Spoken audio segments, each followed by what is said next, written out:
பூங்கா நகர் ரயில் அடியிலே வேகமாக பாய்ந்து வருகிற தொடர் வண்டியினுடைய இன்ஜின் மீது தன்னை மோதியதால் தன் தலை சிதறும், மேனி சிதறும், ரத்தம் கொட்டும், ஆவி பிரியும் என்று முடிவெடுத்துக் கொண்டு தன்னை மாய்த்துக் கொள்வதன் மூலமாக, கோழைத்தனமான முடிவல்ல, உணர்ச்சி ஊட்டுவதற்கு எந்த ஆயுதம் தேவை என்று தீர்க்கமாக யோசித்த காரணத்தால் தான் சிவா திலீபன் தன்னை மாய்த்துக் கொண்டார்.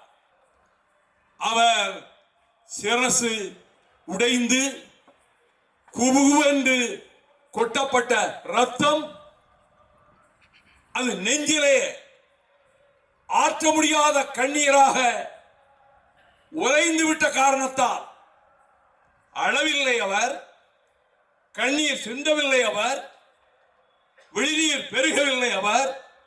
ஆனால் தன் வாழ்க்கை துணைவர் மறைந்துவிட்ட அந்த சஞ்சலமும் துயரமும், அவர்கள் பழகிய நாட்கள், பேசிய நாட்கள், உரையாடிய நாட்கள் அத்தனையும் நெஞ்ச திரையிலே மறையாத காட்சிகளாக இருந்தாலும் உறைந்து போன கண்ணீர் உள்ளத்திலே.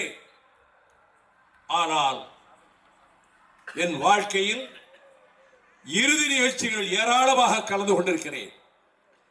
தமிழ்நாட்டிலே அதிகமான சுடுகாடுகளுக்கு சென்றவன் ஒருவன் இருக்க முடியும் என்றால் அடியனாகத்தான் இருக்க முடியும். எண்ணற்ற இடங்களுக்கு, பல்லாயிரக்கணக்கான தோழர்கள் இடங்களுக்கு ஒவ்வொரு துக்கத்தின் போதும் அந்த சுடுகாட்டிலே போய் நின்றவன் நான். ஆனால் எந்த ஒரு இறுதி நிகழ்ச்சியிலும் உயிர் நீத்தவர்களுடைய வாழ்க்கை துணைவி மேடையிலே வந்து அஞ்சலி செலுத்தியதாகவோ, வீர வணக்கம் செலுத்தியதாகவோ, சபதம் எடுத்துக் கொள்கிறோம், சூளுரைக்கிறோம் என்று பேசியதாகவோ நான் நேரில் கண்டதில்லை, இதுவரை கேட்டதில்லை. இன்றுதான் முதலாக அருமை மகள் கீதாவினுடைய உரையை கேட்டேன்.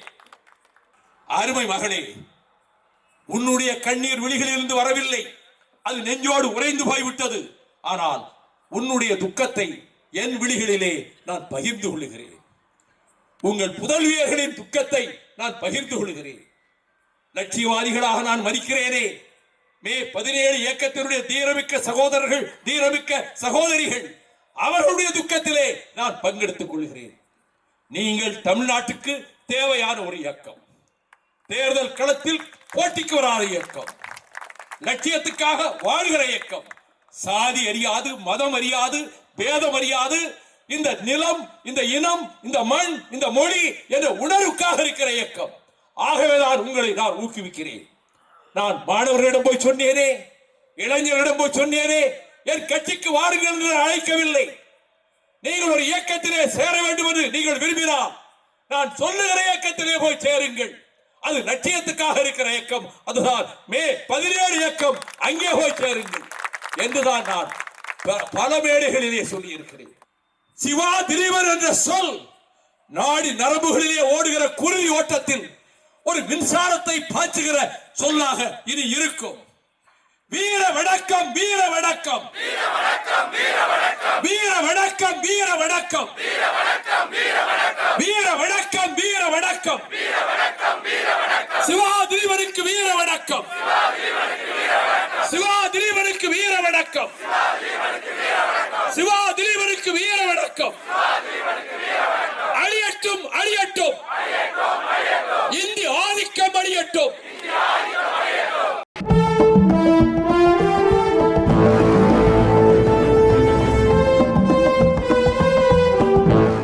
எந்த மூலக்குத்தளம்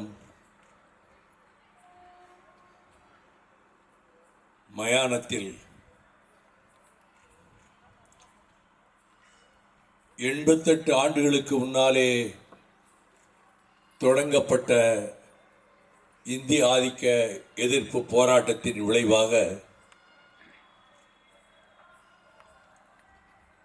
கைது செய்யப்பட்டு 87 ஆண்டுகளுக்கு முன்பு 1939 ஜனவரி 15ஆம் நாள் நடராசனுடைய மேனி தீக்கிரையாக்கப்பட்டதோ, மார்ச் 12ஆம் நாள் தாளமுத்தூருடைய உடல் சிதையிலே வைத்து எரிக்கப்பட்டதோ, 2009ஆம் ஆண்டு பிப்ரவரி தலைநாள் அன்று இதே இரவு பொழுதினில் விதியே விதியே என் செய்ய நினைத்தாயோ என் தமிழச்சாதியை என்று முதல் நாள் இரவு முழுவதிலும் தன்னுடைய நெஞ்ச குமுறலை வளர்ந்து வரும் இளைய சமுதாயத்திற்கு, மாணவர் சமுதாயத்திற்கு அறைகூவல் விடுத்து தான் மடியப் போகிறேன் என்பதை திட்டமிட்ட காரணத்தால் என் உயிரற்ற உடலை நீங்கள் அறிவாயுதமாக மாணவர் சகோதரர்களே தூக்கி செல்லுங்கள் என்று கூறி தன் உடல் நனைய பெட்ரோலை ஊற்றி எரித்துக் கொண்டதன் விளைவாகத்தான் சற்று மரத்து போய் இருந்த தமிழ் சமுதாயத்திற்கு உயிர் தீயை, உணர்ச்சி தீயை உள்ளங்களிலே சுடராக ஏற்றி வைத்துவிட்டு முத்துக்குமார் சாம்பலானானோ, அதே மூல கொத்தள இறுதி நிகழ்ச்சி நடைபெறுகின்ற இடத்தில் உயிரற்ற சடலமாக இந்த கண்ணாடி பேழைக்குள்ளே படுத்திருக்கிறானே வீர தியாகி சிவா திலீபன். மே 17 இயக்கம் என்ற லட்சிய தாகம் கொண்ட இந்த மண்ணுக்கும், தமிழ்நாட்டிற்கும், தமிழ் இனத்திற்கும், ஈழ தமிழ் குலத்துக்கும் இன்றியமையாதாக அமைந்துவிட்ட மே 17 இயக்கத்தில் தன்னை அர்ப்பணித்துக் கொண்ட காரணத்தால், மடிவது என்று முடிவெடுத்ததால், உடல் மண்ணுக்கு உயிர் தமிழுக்கு என்று எழுதி வைத்ததோடு மட்டுமல்லாமல் பூங்கா நகர் ரயில் அடியிலே வேகமாக பாய்ந்து வருகிற தொடர் வண்டியினுடைய இன்ஜின் மீது தன்னை மோதியதால் தன் தலை சிதறும், மேனி சிதறும், ரத்தம் கொட்டும், ஆவி பிரியும் என்று முடிவெடுத்துக் கொண்டு தன்னை மாய்த்துக் கொள்வதன் மூலமாக, கோழைத்தனமான முடிவல்ல, உணர்ச்சி ஊட்டுவதற்கு எந்த ஆயுதம் தேவை என்று தீர்க்கமாக யோசித்த காரணத்தால் தான் சிவா திலீபன் தன்னை மாய்த்துக் கொண்டார். நாட்கள் 8 கடந்திருக்கலாம். அவர் சிரசு உடைந்து குபுகுவென்று கொட்டப்பட்ட ரத்தம் அது நெஞ்சிலே ஆற்ற முடியாத கண்ணீராக உறைந்து விட்ட காரணத்தால் அளவில்லை அவர், கண்ணீர் சிந்தவில்லை அவர், விழிநீர் பெருகவில்லை அவர். ஆனால் தன் வாழ்க்கை துணைவர் மறைந்துவிட்ட அந்த சஞ்சலமும் துயரமும், அவர்கள் பழகிய நாட்கள், பேசிய நாட்கள், உரையாடிய நாட்கள் அத்தனையும் நெஞ்ச திரையிலே மறையாத காட்சிகளாக இருந்தாலும் உறைந்து போன கண்ணீர் உள்ளத்திலே. ஆனால் என் வாழ்க்கையில் இறுதி நிகழ்ச்சிகள் ஏராளமாக கலந்து கொண்டிருக்கிறேன். தமிழ்நாட்டிலே அதிகமான சுடுகாடுகளுக்கு சென்றவன் ஒருவன் இருக்க முடியும் என்றால் அடியனாகத்தான் இருக்க முடியும். எண்ணற்ற இடங்களுக்கு, பல்லாயிரக்கணக்கான தோழர்கள் இடங்களுக்கு ஒவ்வொரு துக்கத்தின் போதும் அந்த சுடுகாட்டிலே போய் நின்றவன் நான். ஆனால் எந்த ஒரு இறுதி நிகழ்ச்சியிலும் உயிர் நீத்தவர்களுடைய வாழ்க்கை துணைவி மேடையிலே வந்து அஞ்சலி செலுத்தியதாகவோ வீர வணக்கம் செலுத்தியதாகவோ சபதம் எடுத்துக் கொள்கிறோம் சூளுரைக்கிறோம் என்று பேசியதாகவோ நான் நேரில் கண்டதில்லை, இதுவரை கேட்டதில்லை. இன்றுதான் முதலாக அருமை மகள் கீதாவினுடைய உரையை கேட்டேன். இசைமொழி என்று பெயர் வைத்திருக்கிறார். அவர் தன் வாழ்க்கை துணைவரை இழந்து விட்டார். அவரது வீர புதல்வியர் கோமதியும் கோகிலாவும் பாச தந்தையை இழந்து விட்டார்கள். இப்படிப்பட்ட முடிவுக்கு வரக்கூடாது என்று சொல்வது மிக மிக எளிது. பலரும் பேசினார்கள். இங்கே தற்கொலை செய்து கொள்ளாதீர்கள், அந்த முடிவுக்கு வராதீர்கள் என்று எல்லோருமே சொன்னார்கள். நான் சற்று வேறுபடுகிறேன். அதில் அடிமை தலைகளால் பூட்டப்பட்டு கிடந்த நீக்ரோக்கள் என்று அழைக்கப்பட்ட கருப்பர்கள் தென்னாப்பிரிக்காவிலே மிருகங்களை விட விலங்குகளை விட கேவலமாக நடத்தப்பட்ட காலங்களில் வெள்ளை ஆதிக்கத்தால் அதை எதிர்த்து எரிமலை வெடிப்பதை போன்ற ஒரு போராட்டம் எழவில்லையே என்று எல்லோரும் சஞ்சலப்பட்டுக் கொண்டிருந்த நேரத்தில் சுவேட்டாவிலே வெள்ளை ஆதிக்கம் துப்பாக்கி சூடு நடத்திய போது ஒரு 8 வயது மாணவன் அந்த துப்பாக்கி சூட்டிலே நெஞ்சிலே குண்டுகளை தாங்கி மடிந்தான். அவன் உடலை 2 கரங்களாலும் தூக்கிக் கொண்டு வீதி வீதியாக அந்த கருப்பர்கள் வந்தார்கள்.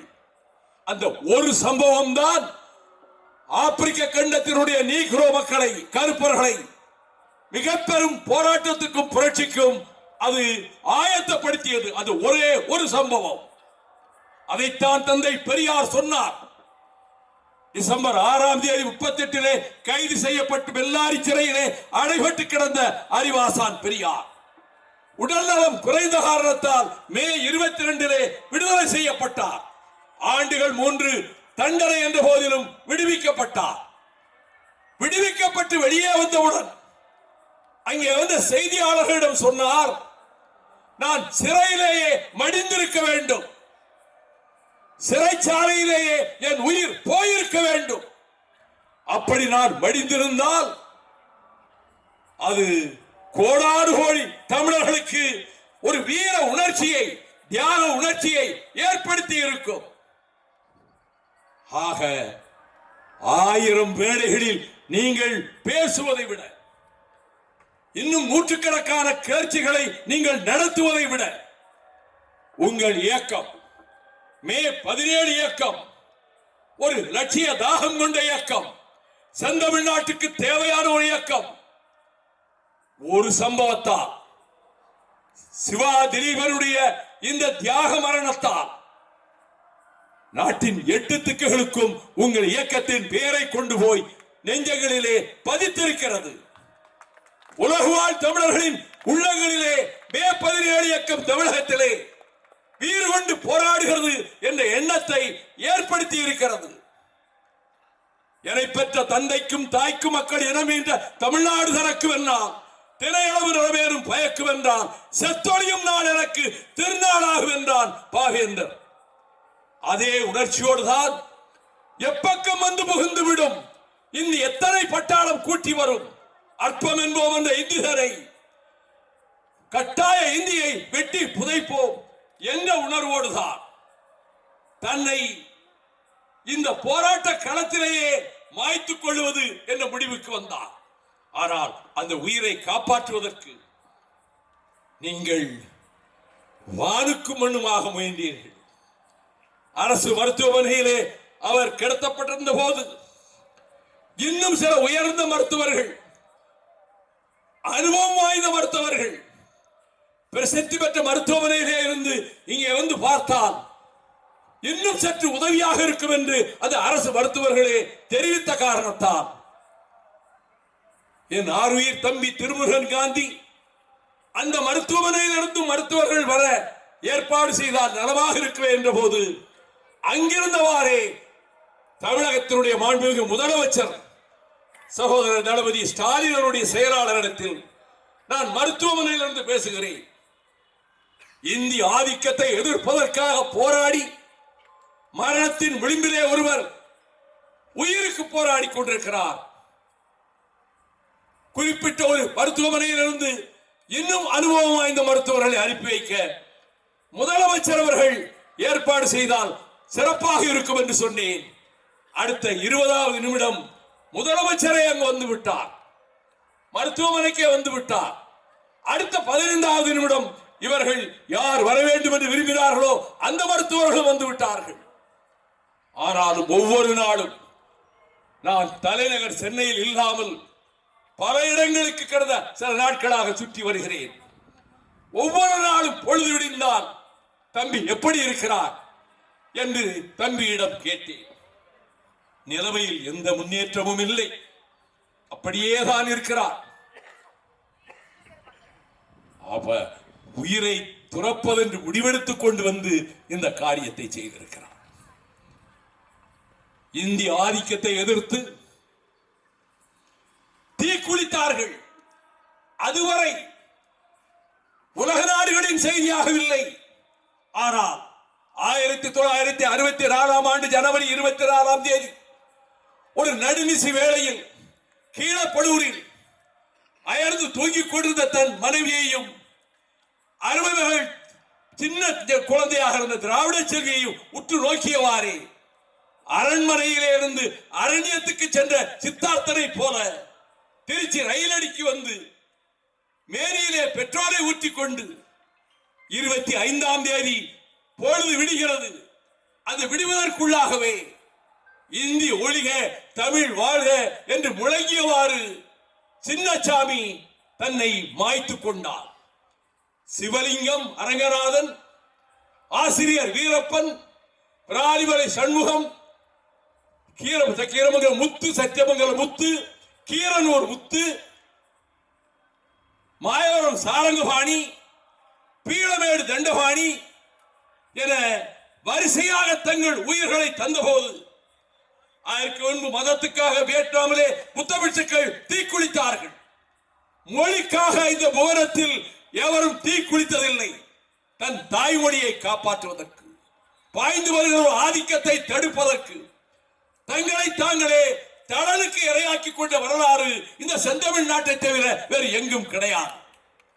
அதற்கு பின்னர்தான் ஈழத்திலே இன படுகொலை நடந்த போது, லட்சக்கணக்கான தமிழர்கள் கொன்று குவிக்கப்பட்ட போது 7 நாட்டு அணு ஆயுத வல்லரசுகளை எதிர்த்து எந்த நாட்டினுடைய ஆயுத உதவியும் இல்லாமல் தங்களுக்கு தாங்களே கானகத்துக்குள்ளே இருந்து கொண்டே தரைப்படை, வான்படை, கடல் படை என்று நிர்மாணித்து அந்த காட்டுக்குள் இருந்தவாறே விமானப்படையிலே போய் தாக்குகின்ற விமானங்களையும் தயாரித்து இந்த பூ உலகில் மிகப்பெரிய லட்சியவாதிகள் தோன்றியிருக்கிறார்கள். புரட்சிகளை நடத்திய தீராதி தீரர்கள் தோன்றியிருக்கிறார்கள். அவர்களுக்கு தலை வணங்குகிறேன், அவர்களை போற்றுகிறேன். ஆனால் அவர்களை எல்லாம் விட, பிடல் காஸ்ட்ரோவை விட, சேகுவேராவை விட, மாவோவை விட, அங்கே வியட்நாம் வீரரை விட, ஹோசிமின்னை விட, மாமேதை லெனின் அவர்களை விட வருத்தப்படக்கூடாது. இப்படி சொல்வதா? அவர்களை எல்லாம் விட தன்னந்தனியாக எவரும் இல்லை, எவருடைய உதவியும் கிடையாது.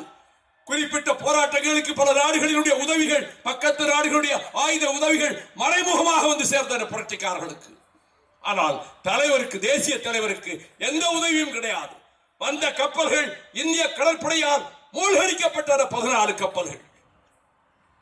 ஆகவே நிராயுதபாணிகளாக அவர்கள் நிறுத்தப்பட்ட போது கொத்து கொத்தாக தடை செய்யப்பட்ட குண்டுகள் வீசப்பட்டு அவர்கள் மடிகின்ற அந்த காலத்திலும் ஒரு நாட்டின் விடுதலைக்கு, தன் தாய் நாட்டின் விடுதலைக்காக, தமிழ் ஈழத்தினுடைய சுதந்திர இறையாண்மை பெறுவதற்காக அவர்கள் நடத்தி இருக்கக்கூடிய வீர சாகசம் அவர்கள் கொட்டிய ரத்தம், அர்ப்பணித்த உயிர்கள் ஒன்று வீண் போகவில்லை. ஆனால் நான் குறிப்பிட்ட எல்லா தலைவர்களையும் விட என் நெஞ்சில் நான் போற்றுவது என் தலைவன், தேசிய தலைவன் பிரபாகரனை தான். அவருக்கு நிகரான ஒரு தலைவன் உலகிலே கிடையாது. ஆனால் அதற்கு தன்னைத்தானே மாய்த்துக் கொள்வதற்கு முடிவெடுத்த போது திலீபன் அந்த பெயரைத்தானே சிவகுமார் என்ற சிவா தன் பெயரோடு இணைத்துக் கொண்டார். 1987 பேரறிஞர் அண்ணா பிறந்த நாள் செப்டம்பர் 15. அந்த நாளில் கந்தசாமி கோயிலுக்கு முன்னாலே இருக்கக்கூடிய பரந்த மைதானத்தில் துளியளவு நீரும் பருகாமல் 5 கோரிக்கைகளை முன்வைத்து உண்ணாவிரதத்தை திலீபன் தொடங்க இருக்கிறான் என்று அறிவித்த போது இந்திய ராணுவத்தினுடைய மனச்சாட்சி உள்ள தளபதிகள் ஹர்கிரத் சிங், திபேந்தர் சிங், ஜோஷி போன்ற மனச்சாட்சி உள்ள தளபதிகள் தலைவர் பிரபாகரனை நாங்கள் சந்திக்க வேண்டும், இந்த உண்ணாவிரத போராட்டத்துக்கு முன்பு உங்களிடம் உரையாட வேண்டும் என்று கேட்டுக்கொண்டதால் நான் வருகிறேன், 14ஆம் தேதி இரவிலே உங்களை சந்திக்க வருகிறேன் என்று பிரபாகரன் செய்தி அனுப்பினார். இந்த செய்தியை அறிந்த இந்திய தூதர், கொழும்பிலே இருந்த இந்திய தூதர் ஜெயன் தீட்சித் ஹர்கிரத் சிங் அவர்களை தொலைபேசியில் அழைத்து உங்களை சந்திக்க இரவு நேரத்திலே பிரபாகரன் வருகிறாரா? ஆம், வருகிறார். அப்படியானால் அவரை சுட்டுக் கொன்று விடுங்கள், shoot him என்று சொன்னபோது அப்படிப்பட்ட ஒரு துரோகத்தை இந்திய ராணுவம் செய்யாது என்று பதில் உரைத்த ஹர்கிரத் சிங் அவருக்கு மேலே ஒரு தளபதியாக இருந்த திபேந்தர் சிங்கிடம் இந்திய தூதர் பிரபாகரனை சுட்டுக் கொல்ல சொல்லுகிறார், நீ என்ன சொன்ன? அதற்கு பதில், ஒருபோதும் அதை இந்திய ராணுவம் செய்யாது என்று சொன்னேன், திரும்பவும் அவரிடம் சொல்லிவிடு, சரியான நிலைப்பாட்டை நீ எடுத்தாய் என்று கூறியதையும் ஜோஷி என்கின்ற இந்திய ராணுவ தளபதி அதை கேள்விப்பட்டு you have taken a correct stand, நீ சரியான முடிவெடுத்தாய் என்று கூறிய போது தீட்சித் அவர்களிடம் மீண்டும் ஹர்கிரத் சிங் இதை தெரிவித்த போது, mister Singh, this is not my orders, this is the orders from Delhi. யார் அந்த டெல்லி? யார் அந்த உத்தரவை கொடுத்தது? மிஸ்டர் ராஜீவ் காந்தி. நான் சொல்லவில்லை. இந்திய ராணுவத்தினுடைய தளபதியாக இருந்து ஓய்வெடுத்து இன்றைக்கு உயிரோடு இருக்கிறாரே ஹர்கிரத் சிங், இன்டர்வென்ஷன் இன் ஸ்ரீலங்கா, இலங்கையில் தலையீடு என்ற தலைப்பிலே எழுதியிருக்கக்கூடிய புத்தகம் இன்றைக்கு நீங்கள் நினைத்தால் அமேசானிலே ஒரு 2 மணி நேரத்துக்குள் அந்த புத்தகத்தை பெற்றுக் கொள்ளலாம். அதில் 57வது பக்கத்தை புரட்டுங்கள். அதில் இது அப்படியே குறிப்பிடப்பட்டிருக்கிறது. தடை செய்திருக்கிறதா இந்திய அரசாங்கம் இந்த புத்தகத்தை? இவ்வளவு பெரிய குற்றச்சாட்டை டெல்லி அரசு மீது தீட்சித் வைத்திருக்கிறாரே, அந்த புத்தகத்தை இந்திய அரசு பேன் செய்து விட்டதா? கிடையாது. ஆனால் இவ்வளவுக்கு மத்தியில் அவர்கள் போராடினார்கள். ஏனப்பா தீக்குளித்தா என்று நியூட்ரினோவை தடை செய்வதற்காக புலி, வில், கயல் பொறித்த கொடியனார் கையில் ஏந்திக் கொண்டு சகோதரர் ஸ்டாலின் கையில் கொடுக்க நான் புறப்பட இருந்த நேரத்தில் பனைமர உயரத்துக்கு நெருப்பு எழுந்தது. என் அங்கமெல்லாம் பதறியது, யாரோ ஒருவன் தீக்குளித்து விட்டானே என்று. பாதாதி கேசம் பற்றி எரிய, அடிமுதல் நுனிவரை உடம்பு பற்றி தணலிலே கருக, கீழே விழுந்தவன் அப்பல்லோ மருத்துவமனையில் போய் ஏண்டா இப்படி செஞ்ச என்று கேட்டபோது அவன் சொன்ன பதில், உங்கள் போராட்டம் மக்களுக்கு போய் சரியாக சேருவதில்லை, ஊடகங்கள் வெளியிடுவதில்லை, ஏடுகள் தருவதில்லை, போராட்டம் மக்களுக்கு போய் சேர வேண்டும், அதற்கு என்ன வழி என்று யோசித்தேன், நானே தீக்குளித்து மடிவது என்று முடிவெடுத்ததால் தீக்குளித்தேன் என்று சொன்னான். அடுத்த 24 மணி நேரத்திலே ரவி இறந்து போய்விட்டார். ஆக இந்த முடிவு எடுத்தது கோழைத்தனமான செயல் அல்ல. இதை எல்லோரும் பின்பற்றுங்கள் என்று நான் சொல்லவில்லை. இதை பின்பற்றாதீர்கள், வரவேற்கிறேன். இந்த முடிவை எடுக்காதீர்கள். நீங்கள் வாழ வேண்டியவர்கள், போராட வேண்டியவர்கள். உங்களை மாய்த்துக் கொள்ளாதீர்கள். உடன்படுகிறேன், வழிபடுகிறேன். ஆனால் உயிர் நீத்த தியாகி, உயிரை கொடுத்தவர் முன் யோசனை இல்லாமலா செய்திருப்பார்? யோசித்து யோசித்து இந்த இயக்கத்தை இன்னும் நாட்டு மக்கள் மத்தியிலே 8 திக்கிலும் கொண்டு போய் சேர்க்க வேண்டும். நம் போராட்ட செய்தி திசையெங்கும் பரவ வேண்டும். புதிய புதிய இளைஞர்கள் நம்மை நோக்கி வர வேண்டும்.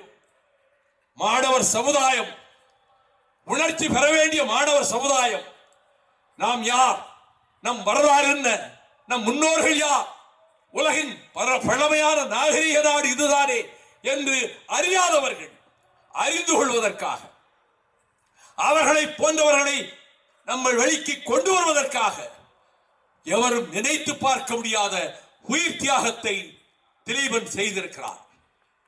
அங்கே திலீபன் 12 நாட்களும் துளிநீரும் பருகாமல் இருந்து 8வது நாள் தலைவர் பிரபாகரன் பக்கத்திலே மடியிலே அவரது தலையை வைத்துக் கொண்டு சில நிமிடங்கள் அவர் உரையாற்றினார். திலீபன் உரையாற்ற முடியவில்லை. கொஞ்சம் கொஞ்சமாக அந்த ஆவி அடங்கிக் கொண்டே வந்தது. மெழுகுவர்த்தி கரைவது போல கொஞ்சம் கொஞ்சமாக திலீபனுடைய உயிர் அருகிக்கொண்டே வந்தது.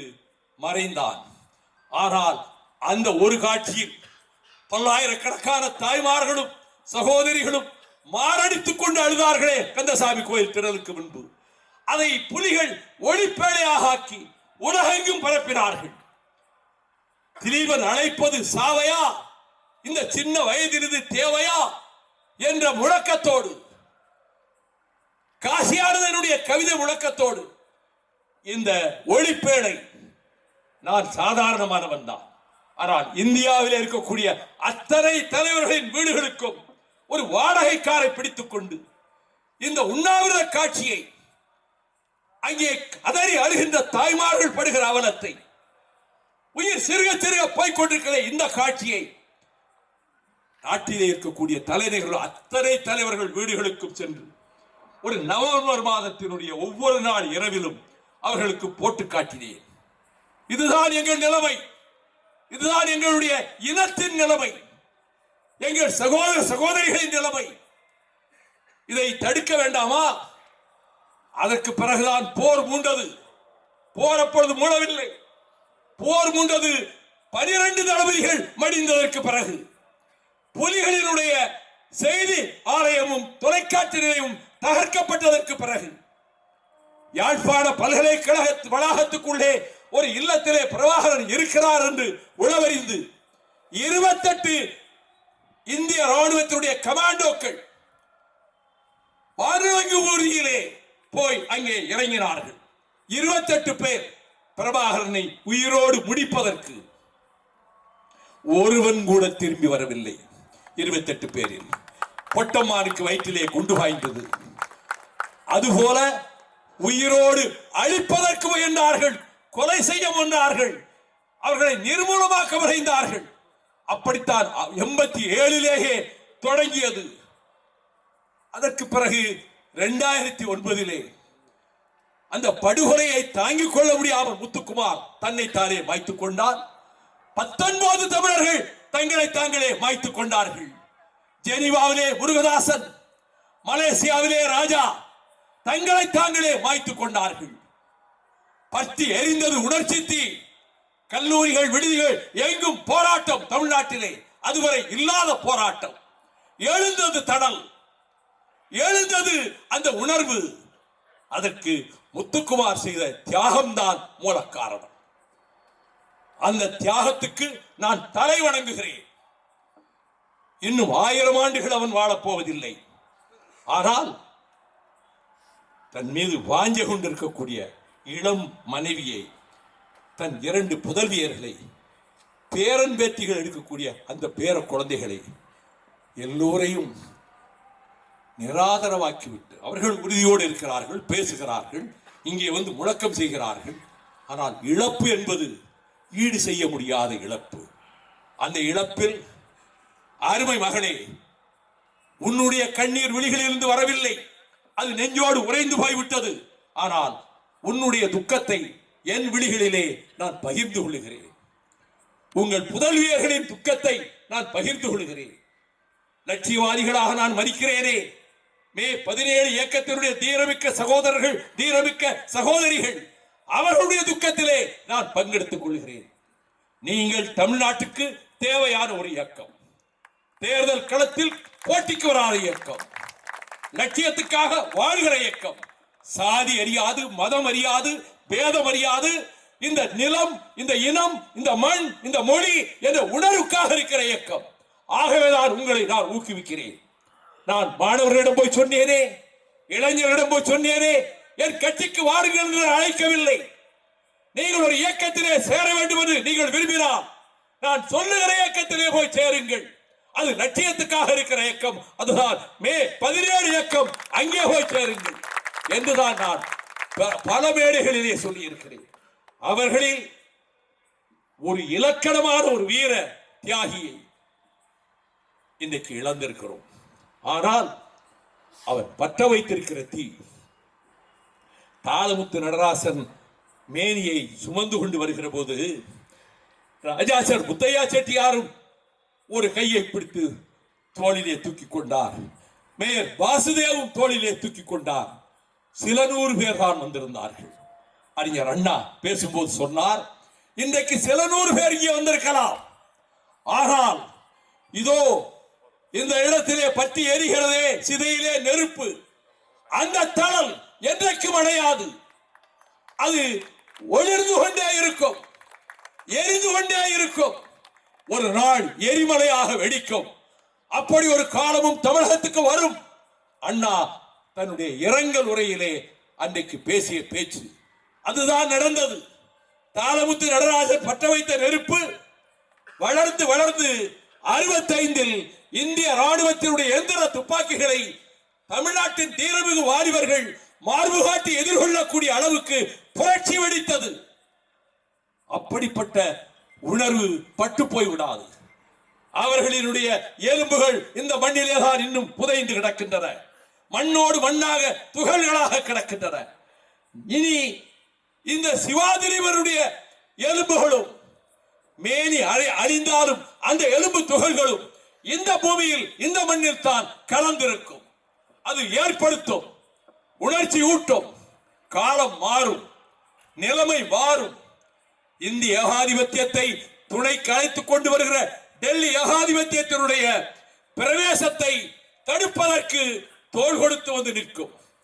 இப்பொழுது ஏற்பட்டிருக்கக்கூடிய இந்த அபாயகரமான சூழலில் இந்துத்துவ நச்சரவங்கள், அது தலைமை அமைச்சரும் உள்துறை அமைச்சரும் எகத்தாளமாக இங்கே வந்து நுழைந்து விடலாம் நினைக்கிறார்களே. ஒவ்வொரு முறை வருகிற போதும், நரேந்திர மோடி வந்த ஒவ்வொரு கட்டத்திலும் தமிழ்நாட்டின் பல இடங்களிலே போய் கருங்கொடி ஏந்திய கூட்டம், எங்கள் இயக்கத்தின் கூட்டம், அத்தனை இடங்களிலும். அது மட்டுமா, அவர் பதவி பிரமாணம் செய்கிற அன்றைக்கு இமய முதல் குமரி வரை இருக்கக்கூடிய எந்த இயக்கமும் அந்த பதவி பிரமாணத்தை எதிர்த்து ஒரு சொல் உதிர்க்காத அந்த நேரத்தில் 1000 தோழர்களை அழைத்துக் கொண்டு போய் டெல்லி ஜந்தர் மந்தரிலே பதவியேற்க போகிற மோடி அரசை எதிர்த்து, மோடியை எதிர்த்து விளக்கமிட்டவாறு நாங்கள் செய்து கைது செய்யப்பட்டு அவர் பதவி பிரமாணம் எடுக்கப்படுகிற போது அந்த காவல் நிலையத்துக்குள்ளே அடைபட்டு கிடந்தோம்.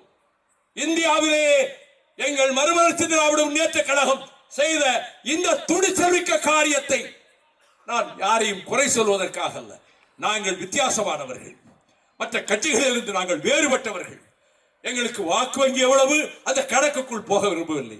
ஆனால் என்னோடு இருக்கக்கூடிய என்னுடைய தம்பிமார்கள், சகோதரர்கள், சகோதரிகள் எதற்கும் அஞ்சாத நெஞ்ச துணிச்சலோடு, தியாகம் செய்யும் உணர்வோடு இருக்கிற காரணத்தால் தான் மே 17 இயக்கத்தை நாங்கள் முன்னோடி பிள்ளையாக நாங்கள் அங்கீகரிக்கிறோம். வளருங்கள், உங்கள் வலிமை பெருகட்டும், இளைஞர்கள் நிரம்ப வந்து சேரட்டும், மாணவர் சமுதாயம் உங்களை பின்பற்றட்டும். தமிழ்நாட்டுக்கு ஒரு விடியல் வந்துதான் தீரும். காலம் இப்படியே இருக்காது. உணர்ச்சி வரும், மரத்து போன உணர்ச்சி உள்ளவர்கள் உணர்ச்சி வருகிற காலம் வரும். அப்படி உணர்ச்சி ஊட்டுவதற்கான தீச்சுடலைத்தான் இங்கே படுத்து கிடக்கின்ற, உயிரற்று படுத்து கிடக்கின்ற ஆறுயிர் தம்பி சிவா திலீபன் ஏற்படுத்தி இருக்கிறார்.